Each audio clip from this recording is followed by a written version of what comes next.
Gimana sih cara media sosial memiskinkan kita? Rata-rata orang di sekitar kita, apalagi di negeri Konoha yang tercinta ini, emang jauh banget dari literasi keuangan. Dampaknya kita jadi jarang nganggep uang itu adalah suatu yang bervalue. Makanya di luar sana banyak yang cepet habis kalau pegang uang. Boros buat beli barang-barang yang mereka inginkan, bukan mereka butuhkan. Pengeluaran selalu lebih besar daripada pemasukan. Makanya sampai muncul istilah besar pasak daripada tiang. Gak bisa dipungkiri lagi nih, kalau orang-orang tuh makin kesini, makin canggih di era ini, banyak menghambur-hamburkan uang. Dari misal buat belanja-belanja online, datang kurir yang nganter pakai tiap hari, gaya hidup berkedok healing alias liburan mahal yang terlalu sering, dan akhirnya punya kebiasaan hidup yang melebihi kemampuan finansial. Nah, dari semua itulah menurut gua akar permasalahannya itu ada di media sosial. Kenapa kayak gitu? Karena kita tuh hidup gak bisa jauh dari smartphone. Kita semua internetan, kita semua bersosial media. Dan menurut penelitian, lewat sosial media itulah yang bikin kita semua tiap hari akan terpapar oleh iklan-iklan sebanyak 7.000 sampai 10.000 kali tiap hari. Dan bayangin banyaknya godaan yang akan ditimbulkan buat kita pada akhirnya akan membeli sesuatu yang sebenarnya nggak perlu. Belum lagi kemudahan di era sekarang seperti akses pay later, akses pinjol yang bikin kita jadi mudah beli barang-barang meskipun nggak punya uang. Iya kan? Dan pada akhirnya ya sama aja kita ngutang gitu. Makanya dari penjelasan singkat tadi di video kali ini kita mau bahas tentang gimana sih sebenarnya media sosial itu mempengaruhi kita dan bikin kita ngeluarin uang lebih banyak. Gue harap setelah ini kita jadi bisa belajar bareng buat gak lagi terpengaruh oleh sosial media yang akhirnya bikin kita jadi susah ngumpulin uang. Ngumpulin uang aja susah kan, apalagi ngumpulin kekayaan. Langsung aja yuk, ini dia 5 cara media sosial membuat kita menjadi miskin. Yang pertama, banyak termakan terhadap opini mayoritas. Salah satu hal yang gue sadari setelah beberapa tahun kebelakang ini bermain sosial media adalah di luaran sana banyak banget buzzer, bot yang menciptakan opini mayoritas. Tujuannya adalah membangun stigma positif untuk produk-produk yang sedang dia kerjakan. Jadi buzzer atau bot ini emang disewa orang untuk menilai produknya supaya kelihatan bagus, kelihatan berkualitas, dan intinya menciptakan kesan positif untuk produk tersebut. Sehingga akan menciptakan opini mayoritas. Dan orang-orang yang terkena jebakan tersebut otomatis akan percaya buat beli barang tersebut. Contoh simpel kayak gini akan kalian temukan dimanapun, di marketplace manapun, toko oren, toko ijo, dan lain-lainnya. Biasanya hal ini bisa kalian lihat di bagian review produk. Pasti banyak banget buzzer atau orang-orangan palsu yang mereview produk tersebut bagus, kualitasnya oke, meskipun harganya murah gitu. Dan kita terkecoh buat akhirnya percaya dan beli barangnya. Padahal setelah barangnya sampai ya kualitasnya biasa-biasa aja, gak sesuai sama yang digembor-gemborkan buzzer-buzzer tersebut. Nah hal ini tuh gak terjadi saat kita belanja aja. Ada juga kok buzzer, fake review, bot, atau orang-orangan palsu yang disewa buat mempengaruhi orang dengan menciptakan opini mayoritas. Buat ikut kursus misalnya, buat ikut datang ke tempat-tempat tertentu dengan bilang bahwa tempatnya bagus lah, makanannya enak lah, dan masih banyak lagi. Nah dampak dari semua inilah kita jadi gampang percaya sama opini orang. Kita jadi mengambil keputusan keuangan itu berdasarkan opini mayoritas, yang padahal palsu dan bobrok juga gitu.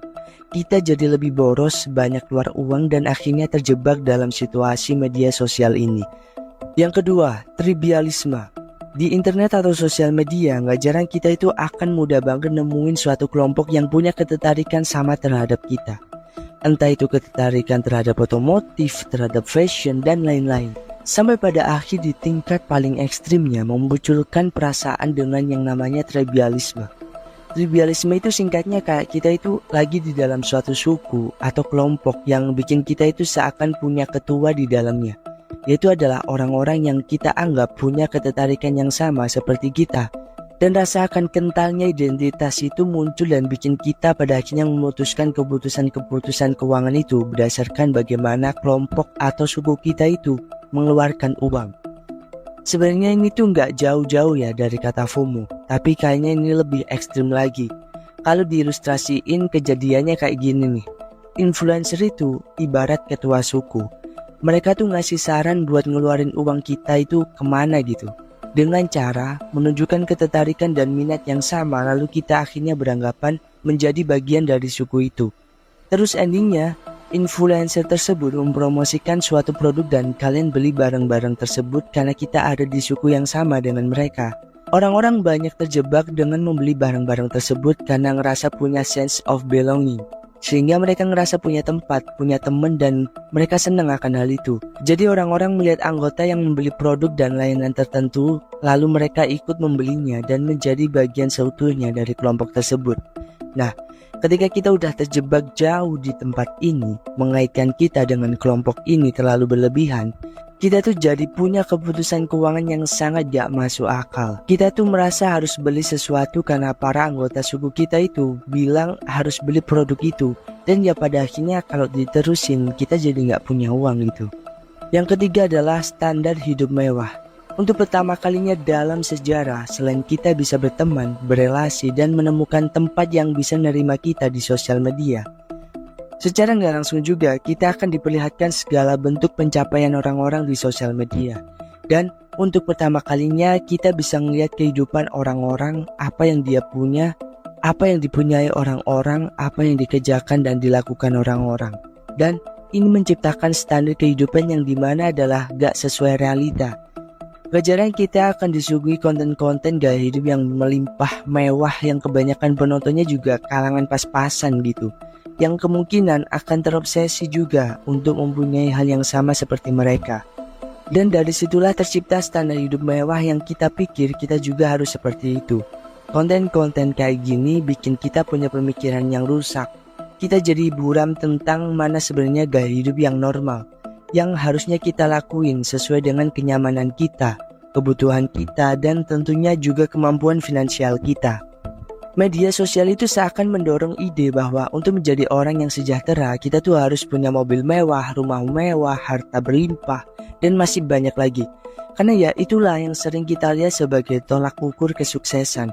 Dan kalau kita nggak bisa mencapai itu semua, kita seakan akan hidup dalam kemiskinan. Media sosial yang isinya kemewahan itu sebenarnya benar-benar buram. Kita nggak tahu pada kenyataannya orang-orang yang kayak gitu hidupnya kayak gimana. Bisa jadi mereka posting rumah, mobil, perhiasan, produk branded dan mewah, tapi bela-belaan itu untuk ngutang pakai kartu kredit, pakai apapun buat nunjukin itu. Dan itu terpapar oleh kita yang berpikir bahwa itu asli punya mereka, padahal nggak tahu keadaan yang sebenarnya. Dan sayangnya konten mewah yang gak realistis tersebut jadi standar hidup orang-orang. Dan ketika orang-orang membiarkan media sosial sebagai standar hidup buat dia, ya bisa jadi mereka akan kehabisan uang, berakhir atau bahkan bangkrut gitu. Lanjut, yang keempat adalah membandingkan gaya hidup dengan teman. Ini tuh gak jauh beda dari poin nomor ketiga, tapi lebih spesifik karena kita akan ngomonginnya ya lebih deket gitu, teman sendiri. Somehow, ketika kita main Instagram, melihat pencapaian teman-teman kita yang udah bisa beli rumah, beli mobil, beli ini itu, bisa punya jabatan yang tinggi, kerja yang bagus. Siapa sih kita di sini yang juga nggak ikutan pengen ngejar hal yang sama atau bahkan lebih tinggi dari itu semua? Pasti pernah ada dong perasaan kayak gitu. Nah, itulah dampak negatif sosial media kalau sampai kita ada di titik dimana kita sudah membanding-bandingkan hidup kita dengan orang lain. Dengan adanya sosial media terutama Instagram nih, yang pasti feed IG kita kebanyakan adalah teman dekat kita atau teman jauh sekalipun dan kita kenal. Kita tuh jadi punya pikiran, gua hidup di lingkungan yang sama, di tempat yang sama, di sekolah yang sama. Kok mereka udah bisa lebih jauh ya daripada gua? Udah beli rumah, beli mobil, beli ini itu. Kenapa gua masih di sini, masih stuck?